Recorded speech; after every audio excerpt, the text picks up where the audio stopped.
Welcome back geospatial organisation YouTube channel. আজকে আমরা dissection index কিভাবে করতে হয় সেই সংক্রান্ত ধারণা এই ভিডিওর মাধ্যমে নেওয়ার চেষ্টা করব। ভিডিওর প্রথমেই শুরুতেই আমি তোমাদের কাছে অনুরোধ করব যে এই ভিডিও সংক্রান্ত যদি কোনো প্রশ্ন থেকে থাকে তোমরা অবশ্যই কমেন্ট করবে। যদি কোথাও বুঝতে অসুবিধা থাকে তোমরা অবশ্যই কমেন্ট করে জানার চেষ্টা করবে, আমি অবশ্যই তার রিপ্লাই দেব। তো আমরা আজকে ডাইসেকশন ইন্ডেক্স যে ম্যাপ, সেই ম্যাপটি F45B6 73E/6 এই ওল্ড সিরিজ ম্যাপ এবং F45B6 এই নিউ সিরিজ ম্যাপ বা ওপেন সিরিজ ম্যাপের থেকে আমরা করার চেষ্টা করছি, যেখানে আমরা হাজারিবাগ এবং রাঁচি, ঝাড়খণ্ড যে রাজ্য আছে সেই রাজ্যের একটি সিলেক্টেড রিজিয়নের আমরা একটা র্যান্ডাম 10/12 গ্রিড আমরা টেনে নিয়েছি। এই 10/12 গ্রিডের রেফারেন্সেই আমি এই কাজটি কিভাবে করতে হয় সেই সংক্রান্ত ধারণা এখানে দিচ্ছি। প্রথমে দেখো এখানে কিছু কথা বলার, ডাইসেকশন ইন্ডেক্স মেথড অ্যাকচুয়ালি কি, কেন, কিভাবে করা হয় সেই সংক্রান্ত ধারণা তো আমি দেবই, কিন্তু তার আগে আমি ম্যাপ সংক্রান্ত কিছু বিষয় তোমাদের সামনে ক্লিয়ার করতে চাই। দেখো ডাইসেকশন ইন্ডেক্স হয়তো তোমাদের সিলেবাসে অনেকের নাও থাকতে পারে, এটি অনেকের মাস্টার্স লেভেল বা আন্ডার গ্র্যাজুয়েট লেভেলে বিশেষ কিছু ইউনিভার্সিটি ছাড়া অনেক ইউনিভার্সিটিতেই এটি হয়তো নেই। হয়তো সিলেবাসে উল্লেখ করা না থাকলেও আমরা রিলেটিভ রিলিফের রেফারেন্সে যে অ্যাভারেজ স্লোপ পাচ্ছি, সেই অ্যাভারেজ স্লোপ রিলেটিভ রিলিফের কম্প্যারিজনের বেসিসে আমরা কোন যে অঞ্চলটি বা কোনো অঞ্চলেরই সেই অঞ্চলটি কতটা ইউথ, কতটা ম্যাচিওর বা ওল্ড স্টেজ এই অবস্থায় রয়েছে বা সেখানে নদী কতটা ক্ষয় করছে সেই সংক্রান্ত ধারণা আমরা কিন্তু এই ডাইসেকশন ইন্ডেক্স থেকে পেতে পারি। সেই কারণে আমি তোমাদের কাছে অনুরোধ করব যে এইটাও একটি ফাইনাল শিটের মধ্যে অ্যাড করে নিলে হয়তো তোমাদের কাজটা সুবিধা হবে। তো যাই হোক, যে ম্যাপই তোমরা করো না কেন সেই ম্যাপকে অবশ্যই তোমরা সার্ভে অফ ইন্ডিয়াতে গিয়ে নিজের মতো করে দেখে, সার্ভে অফ ইন্ডিয়ার অফিসারদের সাথে কথা বলে একটু প্লে টু টেরেন রিজিয়ান দেখে কেনার চেষ্টা করবে। বিশেষ করে ঝাড়খণ্ড, উড়িষ্যা, অন্ধ্রপ্রদেশ, ছত্তিশগড় এই সমস্ত অঞ্চলের ম্যাপগুলো ডেলিনিয়েট করতে, এবং পশ্চিমবঙ্গের ক্ষেত্রে বাঁকুড়া, পুরুলিয়া, পশ্চিম মেদিনীপুর এই সমস্ত ডিস্ট্রিক্টগুলো যে ম্যাপগুলোর মধ্যে রয়েছে সেগুলোতে তোমাদের এই ডাইসেকশন ইন্ডেক্স কিন্তু অনেক ভালোভাবে বোঝানো যাবে। এক্ষেত্রে একটা কথা আরেকটু বলে রাখা, যে তোমরা কখনো কিন্তু কোনো টোপোগ্রাফিক্যাল ম্যাপ জেরক্স করে সেটা করার চেষ্টা করবে না। কারণ দেখো এখানে সমস্ত ম্যাপের ক্ষেত্রেই এখানে reproduction in whole of or part by any means is prohibited without the written permission of survey of India.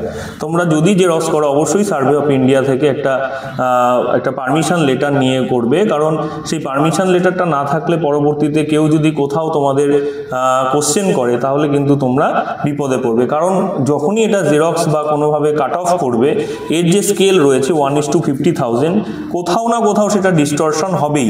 কারণ এটা যে স্টিরিও প্লটার বা যে যন্ত্রের মাধ্যমে এই টোপোগ্রাফিক্যাল ম্যাপ মানচিত্র বানানো হয় সেটি নিখুঁতভাবে স্কেলে সম্পাদন করে তারপরে কিন্তু প্রিন্ট আউট করা হয়। কিন্তু তোমরা যখনই সেটাকে আবার পুনরায় জেরক্স মেশিনে দিচ্ছ সেক্ষেত্রে কিন্তু তার যে প্রজেকশন বা তার যে স্কেল ডাইমেনশন সেটা কিন্তু সঠিক থাকে না। তো যাই হোক, এই সংক্রান্ত ধারণাটি অবশ্যই নিয়ে তোমরা কলেজ বা ইউনিভার্সিটির কাজগুলো করবে। আমি যতদূর জানি কলেজ বা ইউনিভার্সিটিতে কিন্তু কখনোই জেরক্স বা এরকম ধরনের কোনো কাজ করানো হয় না। এবার যেখানে যদি করানো হয়ে থাকে, দেখো এখানে প্রাইসও উল্লেখ করা রয়েছে 118 টাকা মাত্র। জেরক্সের নিশ্চিত রূপে সেটা ঠিক থাকবে না, এই যে এর যে ডাইমেনশন রয়েছে সেটা সঠিক থাকবে না। সেই কারণে ওই কপি যে প্রিন্টেড ভার্সানগুলো সেগুলো না করাই ভালো। কারণ জেরক্সে বা কপি পেস্ট যে কনসেপ্টগুলো বা লাইট ট্রেসিং করাতে আমরা অনেকেই জানি যে এই যে কন্ট্যুর ভ্যালুগুলো সেগুলো সঠিকভাবে আসে না।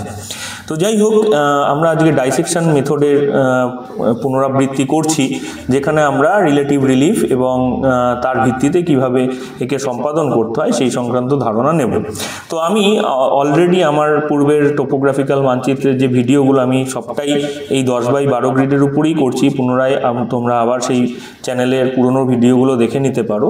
দেখো এখানে আমরা ABCDE এবং 1 2 3 4 5 6 এরকমভাবে 10 সেন্টিমিটার এবং লম্বায় দ্রাঘিমা বরাবর 12 সেন্টিমিটার কেটেছি।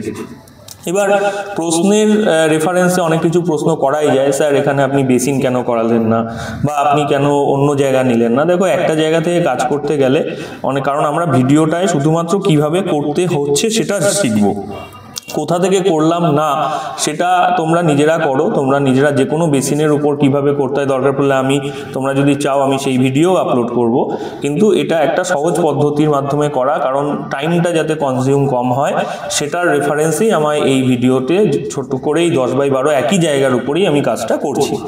এবার বিষয় হচ্ছে যে আমরা এই 10x12 গ্রিড যেটা করছি সেখানে 2 সেন্টিমিটার বাই 2 সেন্টিমিটার আমি এলাকাকে পাচ্ছি। তাহলে এই যে 2 সেন্টিমিটার বাই 2 সেন্টিমিটার কেন নিচ্ছি, কারণ এখানে স্কেল আছে 1:50,000, 2 সেন্টিমিটারে 1 কিলোমিটার, অর্থাৎ 2 সেন্টিমিটারে 1 স্কোয়ার কিলোমিটার রিজিয়নের রেফারেন্সেই কিন্তু আমরা অঞ্চলটাকে সিলেক্ট করব। তো এই যে ডাইমেনশন, সেই ডাইমেনশনে আমরা যখন কোনো এলাকার মধ্যে ঢুকবো তখন ডাইসেকশন ইন্ডেক্সের রেফারেন্স এটাই যে কোনো একটা অঞ্চলে কতটা নদী ক্ষয় করেছে তার মাত্রার ভিত্তিতে আমরা কিন্তু ডাইসেকশন ইন্ডেক্সকে প্লট করব। অর্থাৎ কোন অঞ্চলটি কতটা ইউথ আছে, অর্থাৎ যেখানে ক্ষয়ের মাত্রা ভীষণ পরিমাণে 1-এর কাছাকাছি বলা যেতে পারে, এবং যেটা 0-র কাছাকাছি চলে যাবে সেটা একদমই সমতল ভূমির দিকে চলে যাবে। অর্থাৎ ডাইসেকশন ইন্ডেক্স 1 থেকে 0, অর্থাৎ 0 থেকে 1 এই রকম একটা জায়গার মধ্যেই সীমাবদ্ধ থাকে, অর্থাৎ রেঞ্জ 0 to 1। অর্থাৎ আমি যতই সিস্টেমের মধ্যে থেকে করার চেষ্টা করি না কেন, একে কিন্তু আমরা 1-এর উপরে উঠতে দেখব না। তাহলে 1-এর কাছাকাছি থাকা মানে অনেক বেশি সেটা ইউথ স্টেজে রয়েছে, এবং যত 0-র কাছাকাছি আসবে তত সেই অঞ্চলটি প্লেন রিজিয়নের দিকে যাবে। এই কারণে এই 10x12 গ্রিডকে দেখে আমরা বোঝার চেষ্টা করব একটা স্যাম্পল মেথডের মাধ্যমে যে এখানটার ভূমিরূপের নেচার কীরকম। তো যাই হোক, আমি এই 10x12 গ্রিডকে এখানে আমি তুলে নিয়েছি তোমাদের বোঝানোর জন্য, যেখানে আমি এই যে ম্যাপটা আমি এখানে প্লট করেছি, যেটা এখানে বোঝার জন্য আমি সেমভাবে A, B, C, D এবং E কে লিখব, এবং ঠিক একইভাবে 1, 2, 3, 4, 5 এবং 6 এই মেথডকে একদম অ্যাকুরেটলি এখানে কিন্তু প্লট করে দেব। এবার এই হিসেবে আমার প্রত্যেকটি গ্রিডে যে ভ্যালুয়েশনগুলো আছে সেই ভ্যালুয়েশনের জন্য আমি প্রত্যেকটি গ্রিডের উপর দেখো এখানে নাম্বারিং ফেলব। তাহলে এখানে আমার প্রথম ভ্যালুয়েশন হবে কি, গ্রিড নাম্বার, প্রথম ক্যাপশন হবে গ্রিড নাম্বার। তাহলে আমার এখানে কতগুলো রো কলাম হচ্ছে দেখো, 5 × 6 অর্থাৎ 30টি, এবং একটি ক্যাপশনের জন্য আমি একটা ছেড়ে দেবো, একটু চওড়া রাখবো ক্যাপশনটি, এবং আমরা এখানে টোটাল 30টি রো করব। তাহলে প্রথম ঘর হচ্ছে গ্রিড নাম্বার, পরের ঘরে আমরা গ্রিড নাম্বারের রেফারেন্সে পরের ঘর দেব ম্যাক্সিমাম ভ্যালু বা ম্যাক্সিমাম এলিভেশন। ম্যাক্সিমাম এলিভেশন যতটা সুন্দর করে লেখা যায় চেষ্টা করবে, এলিভেশন ইন মিটার। আচ্ছা, নেক্সট হচ্ছে দেখো মিনিমাম এলিভেশন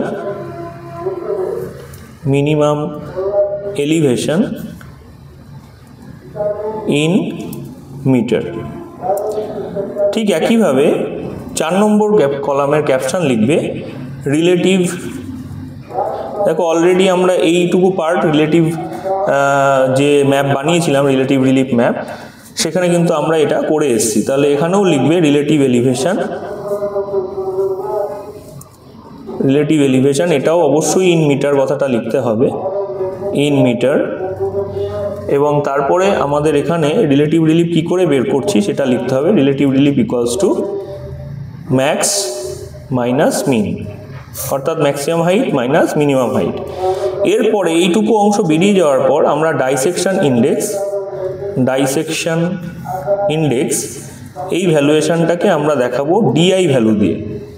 তাহলে ডিআই ইকুয়ালস টু আমরা কি পেতে পারি, ডিআই এর ফর্মুলা হচ্ছে আমরা relative relief divided by maximum elevation, এই শব্দটা এখানে লিখে দেব। তাহলে যদি আমাদের maximum elevation relative relief by maximum elevation হয়, তাহলে রিলেটিভ রিলিফের রেফারেন্সে যা বেরোবে তাকে ম্যাক্সিমাম এলিভেশন দিয়ে ভাগ করে আমরা এই ঘরটাকে সম্পূর্ণ করব। তো প্রথমেই আমরা grid number A1, A2, A3, A4, A5, A6 লেখার পরেই চেঞ্জ করবে B1, B2, B3, B4, B5, B6, ঠিক সেমভাবে চেঞ্জ করবে C1, C2, C3, C4, C5, C6 মুখে উচ্চারণ করে করবে, ভুল হবে না। ঠিক একইভাবে D1, D2, D3, D4, D5, D6 and last one E1, E2, E3, E4, E5 এবং E6। দেখো আমার A1 গ্রিডে আমরা যেটা ম্যাক্সিমাম ভ্যালু সেটা এখান থেকে বার করে পেয়েছি 520 এবং মিনিমাম ভ্যালু এখান থেকেই এর মধ্যে থেকে কন্ট্যুরের রেফারেন্সে মিনিমাম ভ্যালু পেয়েছি 500, অর্থাৎ রিলেটিভ রিলিফ হচ্ছে 20, এটা মাইনাস এটা, অর্থাৎ ম্যাক্সিমাম মাইনাস মিনিমাম। A2 ভ্যালুয়েশনে আমাদের ঠিক একইভাবে হাইয়েস্ট বেরিয়েছে 600 এবং মিনিমাম ভ্যালু বেরিয়েছে 520, দ্যাটস মিন আমার উভয়ের মাইনাস ফল হচ্ছে কত 80। ঠিক একইভাবে আমাদের A3 গ্রিডে আমরা 580 ম্যাক্সিমাম পাচ্ছি, মিনিমাম ভ্যালু পাচ্ছি 540, উভয়কে মাইনাস করলে আমাদের হচ্ছে 40। ঠিক একইভাবে আমরা যদি A4 গ্রিডে চলে আসি, A4 গ্রিডে আমরা মোটামুটি 540 হাইয়েস্ট পাচ্ছি এবং লোয়েস্ট ভ্যালু পাচ্ছি 520, মাইনাস করলে আসছে 20। A5 গ্রিডে আমরা যদি চলে আসি, এক্ষেত্রে আমরা হাইয়েস্ট ভ্যালু পাচ্ছি 580 এবং লোয়েস্ট ভ্যালু পাচ্ছি 520, উভয়কে মাইনাস করলে আমরা পাচ্ছি 60। ঠিক একইভাবে A6-এ আমরা হাইয়েস্ট ভ্যালু পাচ্ছি 660 এবং লোয়েস্ট ভ্যালু পাচ্ছি 540, দ্যাটস মিন 120। দেখো এই ক্ষেত্রে আমরা যদি এইভাবে এটাকে ভাগফল করি তাহলে আমাদের যে ডাইসেকশন ইন্ডেক্স অর্থাৎ আমাদের রিলেটিভ রিলিফ অর্থাৎ 20 ডিভাইডেড বাই যদি আমি ম্যাক্সিমাম ভ্যালু আমাদের 520-কে ভাগ করি, আমাদের এসে দাঁড়াবে 0.04। ঠিক একইভাবে এই ভ্যালুটা ডিভাইডেড বাই আমাদের হাইয়েস্ট ভ্যালু যদি ডিভাইড করি, আমরা এসে দাঁড়াবে 0.13। ঠিক একইভাবে 40 ডিভাইডেড বাই 580 যদি আমরা করি, আমাদের এসে দাঁড়াবে 0.07। ঠিক একইভাবে আমরা যদি 20 ডিভাইডেড বাই ক্যালকুলেট ইউজ করতে পারো, 20 ডিভাইডেড বাই 540 আমাদের এসে দাঁড়াবে 0.04। দেখো এখানে তোমরা জানো 3 নম্বর ঘরটার বেসিসে আমরা 2 নম্বর ঘরটা একটা আধান পেয়ে যাচ্ছি। নেক্সট হচ্ছে দেখো 580 60, দ্যাটস মিন 60 ডিভাইডেড বাই আমরা যদি 580 করি, দ্যাটস মিন 0.10। ওকে, ঠিক একইভাবে লাস্ট ওয়ান 0.18। তো এইভাবে আমরা পুরো ছকটাকে যদি ক্যালকুলেট করি তাহলে আমরা এই হিসাবে আমরা যে টেবিলটা পাবো সেই টেবিলটাকে আমি পুনরায় করে রেখেছিলাম আগে থেকেই যাতে তোমার কাজটা দ্রুত হয়। দেখো এই হিসাবে আমরা টোটাল ভ্যালুয়েশনটাকে প্লট করছি। দেখো এখানে আমরা টেবিলের হেডিং লিখেছি calculation table for dissection index বা ডিআই ভ্যালু ব্র্যাকেটে। তোমরা এখানে টেবিল ফর ডাইসেকশন ইন্ডেক্সও লিখতে পারো বা ক্যালকুলেশন ফর ডাইসেকশন ইন্ডেক্সও লিখতে পারো। টেবিলের হেডিং কিন্তু অবশ্যই দিতে হবে। এবার এই টেবিলের ভিত্তিতে আমি A grid, B grade, C grade, আমরা ডি গ্রেড এবং ই গ্রিডকে কিন্তু তুলে আনতে পারি। তাহলে A grid, B grid, C grid, D grid এবং ই গ্রিডের রেফারেন্সে আমরা যে ডাইসেকশন ইন্ডেক্স ভ্যালুগুলো পেলাম সেই ভ্যালুয়েশনগুলোকে আমরা ছক কাগজে তুলব। অর্থাৎ এই যে ABCDE এখানে আমরা 10/12 গ্রিড টেনেছি, সেই 10/12 গ্রিডের মধ্যে আমরা এই ডাইসেকশন ভ্যালুগুলোকে মিডিল বরাবর বসাবো, অর্থাৎ 0.04। দেখো এই গ্রিডের ভ্যালু এতেই বসবে, এটা যেন খুব খেয়াল থাকে। 0.13, 0.07, নেক্সট একদম মিডিল বরাবর বসাবে 0.04, নেক্সট হচ্ছে 0.10, নেক্সট 0.18, এইভাবে আমরা বসিয়ে নেব এবং সবকটা বসানোর পর আমরা ছক কাগজে কিন্তু এইভাবে একে প্রতিস্থাপন করব। দেখো আমরা যে ভ্যালুয়েশনগুলো একদম মিডিল বরাবর পেয়েছি সেই ভ্যালুয়েশনগুলোকে আমরা সেন্টিমিটার স্কেলে যদি নিয়ে আসি, দেখো সেন্টিমিটার বরাবর আমরা প্রত্যেককে বলছি দেখো মিডিলে একটা করে পয়েন্ট টেনে নেবে, এপাশেও টানবে এবং এপাশেও টেনে নেবে। দেখো মিডিল বরাবর যদি আমি স্কেলটাকে বসাই তাহলে আমাদের মিড ভ্যালু বরাবর একটা করে সেন্টিমিটারের ডট পাবে। সেই ডট বরাবর কিন্তু এই পয়েন্টগুলোকে সুন্দর করে এরকম মাইক্রোটেপ বা মাইক্রন বা তোমরা যে রটরিং ইউজ করো সেই পেন দিয়ে এরকম ভ্যালুগুলো বসাবে। তোমাদের বোঝার সুবিধার জন্য আমি কিন্তু একটু বড় বড় করে লিখে বোঝাচ্ছি, আলটিমেটলি কিন্তু এইরকমভাবে করলে দেখতে ভালো লাগে। তো যাই হোক, এবার আমাদের এখানে যে ভ্যালুয়েশনগুলোকে আমরা পেলাম সেই ভ্যালুয়েশনের রেফারেন্সে আমাদের হাইয়েস্ট ভ্যালু বেরিয়েছে, এটা রাফ শিটে আমি ইউজ করছি। আমাদের হাইয়েস্ট ভ্যালু হচ্ছে 0.32 এবং লোয়েস্ট ভ্যালু হচ্ছে 0.03। দেখো এখানে আমাদের এখানে 0.32 হাইয়েস্ট এবং লোয়েস্ট ভ্যালু হচ্ছে আমাদের 0.03। এবার এই রেফারেন্সে এটাকে যদি আমরা রেঞ্জে বার করি, অর্থাৎ আমরা স্টারজেস মেথড যদি মুখে মুখে অ্যাপ্লাই করি, তাহলে এর মাইনাস ফল হচ্ছে কত দেখো, 0.32 মাইনাস 0.03 ওটা হচ্ছে 0.29। তাহলে এই 0.29কে আমরা যদি 3টে ভাগ করতে চাই, কেন 3 দিয়ে? কারণ আমি মোটামুটিভাবে মিনিমাম ক্রাইটেরিয়া নিচ্ছি কাজের সুবিধার জন্য, কারণ ইয়ং, ম্যাচিওর এবং ওল্ড এই 3টে জায়গাকে আমি বোঝানোর জন্যই 3টে। তোমরা যদি এর থেকে 5টা বা 6টাও করতে চাও কোনো অসুবিধা নেই, অনেক জায়গাতেই এরকম অনেক বেশি ডিভিশন করায়, কিন্তু আমি মোটামুটি মিনিমাম ডিভিশন রেখে কাজটা করছি, এটা কোনো অসুবিধার কিছু নেই। দুটো জোনেশন যদি ফ্ল্যাট প্লেনের ক্ষেত্রে হতো সেক্ষেত্রে দুটোও অনেক সময় জোন বেরোতে পারে, কিন্তু 3 আমি করছি এই কারণে, কারণ ইয়ং, ম্যাচিওর, ওল্ড স্টেজকে আমি মোটামুটি এখান থেকে বার করার চেষ্টা করব। তো আমার এইখানে 0.29 যখন আমার বেরোলো রেঞ্জ, একে যদি আমি 3 দিয়ে ভাগ করি তাহলে ভাগফল এসে দাঁড়ায় 0.096।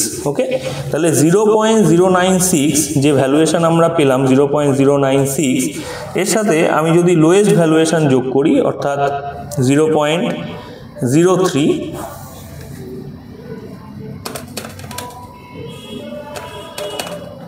দ্যাটস মিন আমার প্রথম ভ্যালুয়েশন এসে দাঁড়াচ্ছে 0.127।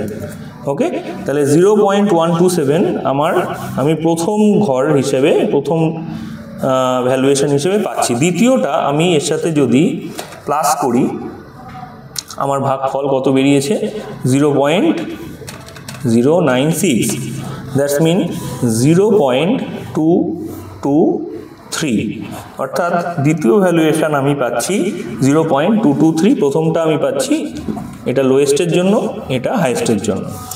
তো আমি এখানে প্রথমেই একটা 3টে কলাম টেনে নেব।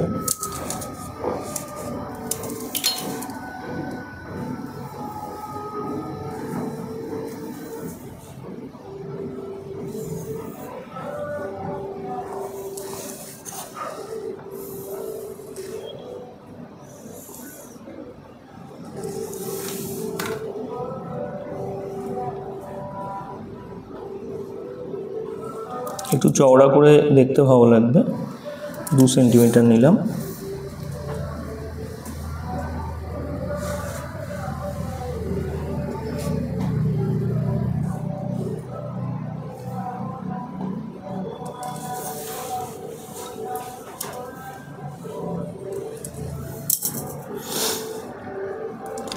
আচ্ছা, এবার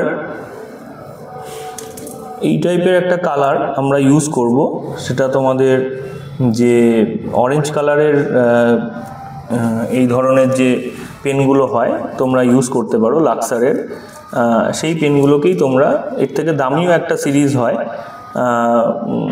আমরা পেয়ে থাকি বিভিন্ন দোকানগুলোতে, তোমরা পেয়ে যাবে, এই ধরনের পেনগুলোই কিন্তু ইউজ করবে।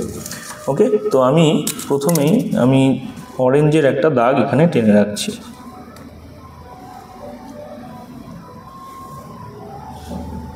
সেকেন্ডেরটা। ওকে, তো এইবার আমরা কন্ট্যুর টানার জন্য প্রথমে পেন্সিল ইউজ করব। দেখো আমাদের প্রথম ভ্যালুয়েশন বেরিয়েছে 0.127,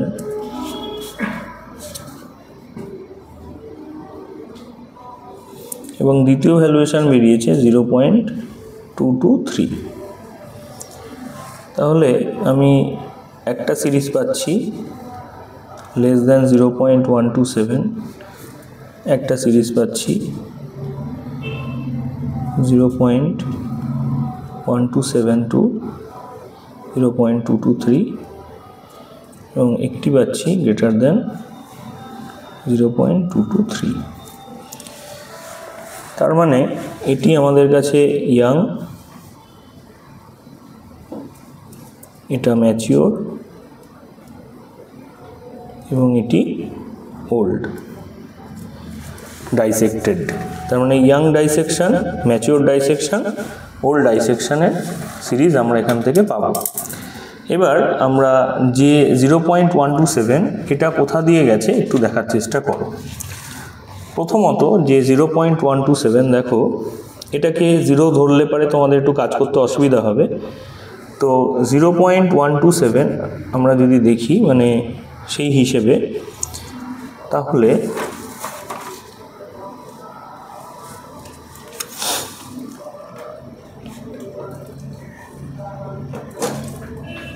দেখো 0.12 রেফারেন্সে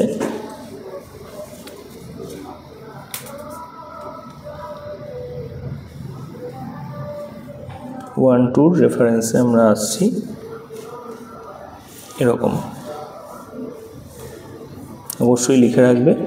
পরবর্তী 0.127 দেখো এখানে আমরা 1-2 মাঝখানে একটা পাচ্ছি,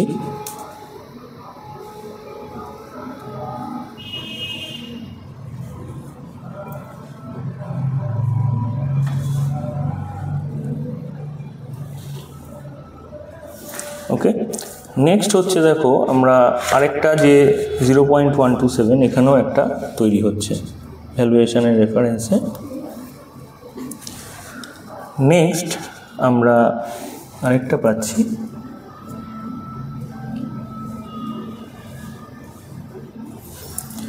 ওকে। এবার আমাদের পরবর্তী যে অংশটি আছে 0.223 সেটিকে আমরা দেখো এখান থেকে বেরোতে দেখছি ঠিক এইভাবে।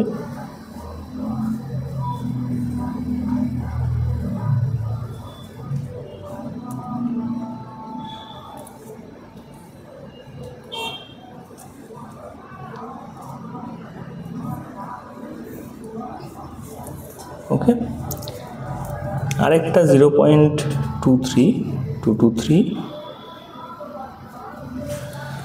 এবার আমরা একটু কালারের উপর চড়িয়ে দিই।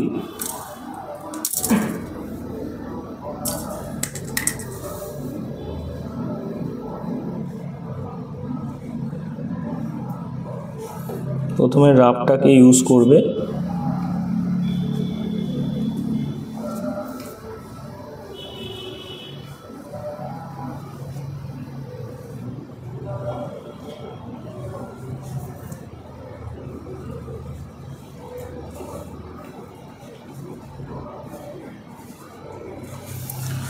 ওকে।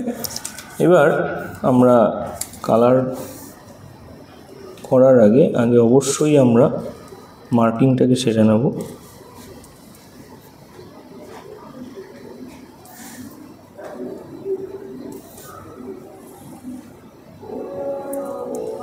.223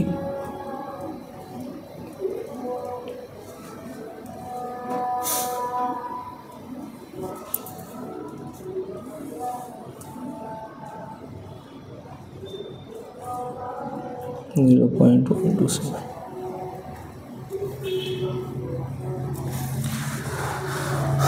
সম্পূর্ণ ম্যাপটাকে আগে পেন্সিল মার্কিং যেগুলো হয়েছে সেগুলোকে সুন্দর করে রাবার দিয়ে আগে তুলে দাও, এতে তোমাদের কাজ করতে সুবিধা হবে।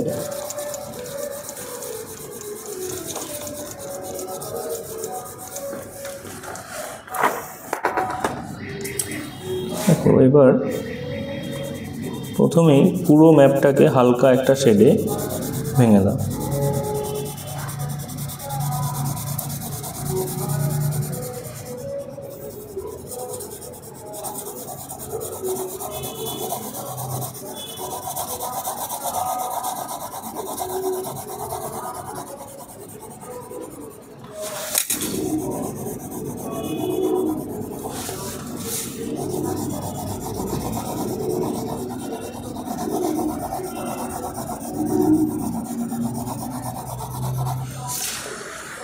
এবার পুরো এই ইন্ডেক্স যেটা করে রেখেছি সেটাকেও কিন্তু আগে থেকে ফিল আপ করে দাও, নাহলে পরে ইউনিফর্মিটি নষ্ট হয়ে যাবে।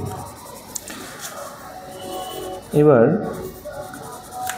দ্বিতীয় সেগমেন্ট যেটা রয়েছে, অর্থাৎ 0.127 এর নিচে যারা আছে তাদেরকে বাদ দিয়ে বাকি পার্টটাকে তোমরা কালার দেবে।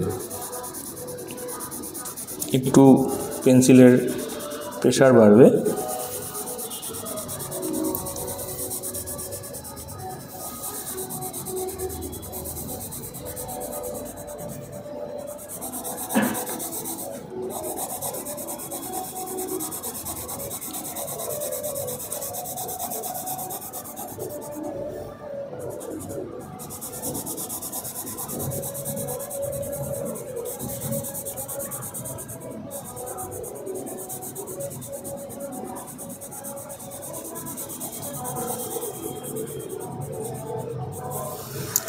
এবার ঠিক একইভাবে ইন্ডেক্স বক্সেও কালারেশন দেবে। আশা করি ডিফরমেশন বোঝা যাচ্ছে। অ্যান্ড লাস্ট ওয়ান, যেখানে ডিপ ভ্যালু আছে সেখানে বেশি করিয়ে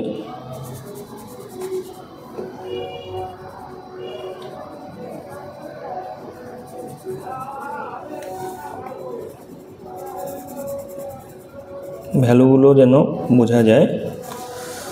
And last one, in this region,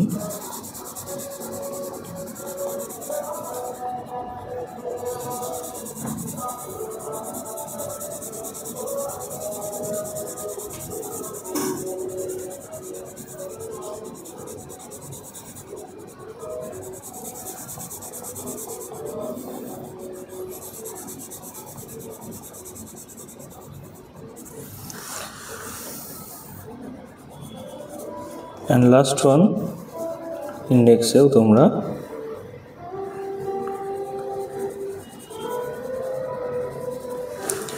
এবার আমরা যেটা করব সেটা হচ্ছে একটু তুলো নিয়ে কালার গ্রেডিংটাকে সুন্দর করে ইউনিফর্ম লাইনে নিয়ে আসবো।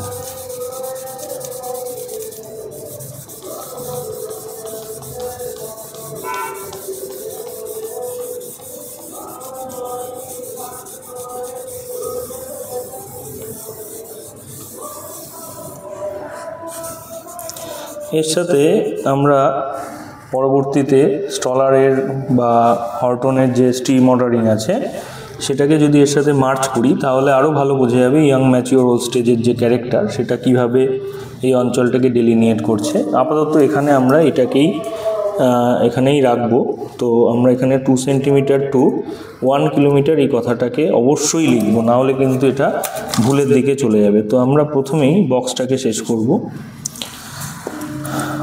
বক্সটাকে আমরা এখানে যে অবস্থায় নিয়ে এসে রাখবো সেটা এরকম প্রায়। উপরে লিখবে ডাইসেকশন ইন্ডেক্স, ডাইসেকশন ইন্ডেক্স ব্র্যাকেটে ডিআই দিতেও পারো, কোনো অসুবিধা নেই, এবং নিচে বক্সটাকে কভার করে দেবে। ওকে, এবার এখানে আমরা একদম ক্যাপিটাল লেটারে ডাইসেকশন ইন্ডেক্স এখানেও কথাটাকে লিখব। ডাইসেকশন ইন্ডেক্স ম্যাপ ইউজ করতে পারো, শুনতে আরও ভালো লাগবে। এবং এখানে স্টেট নেম ঝাড়খণ্ড সেটা একদম মিডিলে দেবে। ঝাড়খণ্ড। যে ডিস্ট্রিক্টগুলো আমরা পাচ্ছি একটা হচ্ছে হাজারিবাগ, ছোট্ট করে লিখবে হাজারিবাগ, এবং রাঁচি। এবার এর যে নাম্বার সেই নাম্বারটা এখানে প্লট করো। নাম্বার হচ্ছে 73 E/6। এই হচ্ছে আমাদের ম্যাপ। এখানে আমাদের একটা কাজ আছে যেটা তোমাদের এর আগেও আমি শিখিয়েছি, অবশ্যই ল্যাটলং বার করবে। আমাদের লং প্রথমে আমরা পেয়েছি 85 degree 17 minute 17 minutes 20 second east. ঠিক একইভাবে আমাদের অক্ষরেখা 23 ডিগ্রি 31 মিনিট 37 সেকেন্ড নর্থ। আমরা এবার ঠিক একইভাবে এপাশে যদি চলে আসি 85 ডিগ্রি 20 মিনিট 44 সেকেন্ড ইস্ট এবং অক্ষাংশগত বিস্তৃতি 23 ডিগ্রি 34 মিনিট 55 সেকেন্ড নর্থ। তো এই হচ্ছে আমাদের ডাইসেকশন ইন্ডেক্স মানচিত্র। তোমরা এই মানচিত্রের যে ব্যবস্থাপনা তাতে বুঝতেই পারা যাচ্ছে যে অঞ্চলটির এই অংশটা, অর্থাৎ মানচিত্রের এই অংশটিতে দেখো প্রোটেক্টেড ফরেস্ট রিজিয়ন আছে, এখানটায় বোঝাই যাচ্ছে একটু গ্রিনি শেপ রয়েছে এবং কন্টুরের ভ্যারিয়েশন অনেক বেশি, তার মানে তুলনামূলকভাবে এই অঞ্চলটি অনেক বেশি young. Rest of the part যেটা এখানে রয়েছে সেই অংশটা অনেক বেশি এখানে ম্যাচিওর, অ্যান্ড লাস্ট ওয়ান যেগুলো রয়েছে সেগুলো কিন্তু একদমই দেখো এখানে প্রোটেক্টেড ফরেস্ট রয়েছে ঠিকই, কিন্তু প্যাচ হয়ে গেছে, তার মানে এখানে এই অঞ্চলটি কিন্তু নদী দ্বারা ভীষণভাবে গালি ইরোশনের ফলে এখন ওল্ড স্টেজে চলে গেছে। তার মানে অঞ্চলটিতে কী ধরনের গালি হচ্ছে বা কী ধরনের র্যাভাইন ফর্মেশন হচ্ছে সেই ফর্মেশনগুলোকেও আমরা ডাইসেকশন ইন্ডেক্সের মাধ্যমে বিবৃতি দিতে পারি। যখন এটাকে আমরা ক্রস সেকশন করতে পারবো বা এই ম্যাপটাকেই যদি আমরা ক্রস সেকশন করে আবার এখানে একটা প্রস্থচ্ছেদ মানচিত্র আঁকি এবং তার ভিত্তিতে আমরা এর ইন্টারপ্রিটেশন করি, তাহলে অবশ্যই গালি, র্যাভাইন বা রিল এইগুলো কোন কোন জায়গায় কিভাবে কাজ করছে সেই সংক্রান্ত ধারণা কিন্তু আমরা এই মানচিত্র থেকে পাচ্ছি। বোঝাই যাচ্ছে ম্যাপের নর্থ ইস্টার্ন সাইড অনেক বেশি গালি রোডেড বা র্যাভাইন রোডেড, এবং অন্যান্য পার্ট যেগুলো সাউথ ওয়েস্টার্ন বা ওয়েস্টার্ন বা সাউদার্ন পার্ট এগুলো কিন্তু অনেক পরিমাণে আমরা ম্যাচিউরিটির দিকে চলে যেতে দেখছি বা ওল্ড সেকশনে চলে এসছে। সুতরাং ডাইসেকশন ইন্ডেক্স ম্যাপ একটা বিশেষ গুরুত্বপূর্ণ মানচিত্র যেটি রিলেটিভ রিলিফের ভিত্তিতে, অ্যাভারেজ স্লোপের ভিত্তিতে বা অঞ্চলটির নেচার কীরকম সেটা বোঝার জন্য আমরা ব্যবহার করতে পারি। তো ধন্যবাদ সকলকে, প্রত্যেককে বলবো আমার এই সামান্য প্রচেষ্টা যদি তোমাদের ভালো লেগে থাকে বন্ধুদের সাথে শেয়ার করো, লাইক করো, কমেন্ট করো এবং অবশ্যই বেল নোটিফিকেশান আইকন ওটিকে অন করে রাখো। আমি উইকলি তোমাদের আপডেট দেওয়ার চেষ্টা করছি। প্রত্যেকে ভালো থেকো, সুখে থেকো, ভালো থেকো, শান্তিতে থেকো। ধন্যবাদ।